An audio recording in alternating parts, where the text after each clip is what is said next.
President Joe Biden spoke to the nation just hours ago. During his speech, he highlighted the successes of his first and only term in the Oval Office, just days before the inauguration of President-elect Donald Trump.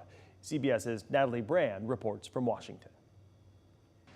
My fellow Americans, President Biden delivered his farewell address to the nation from the Oval Office Wednesday night, capping a more than half-century in American politics. I've always believed, and I've told other world leaders, America can be defined by one word: possibilities. He celebrated a long-awaited ceasefire hostage release deal between Israel and Hamas, The elements of which I laid out in great detail in May of this year.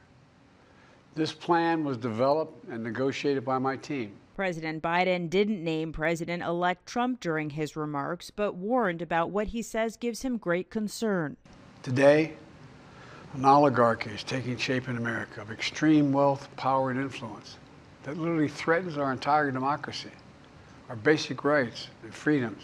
The president, who is also a U.S. Senator for 36 years, touted major legislative wins during his single term in the White House, from a bipartisan infrastructure bill to the Inflation Reduction Act, considered the largest investment in clean energy. The rest of the world is trying to model it now.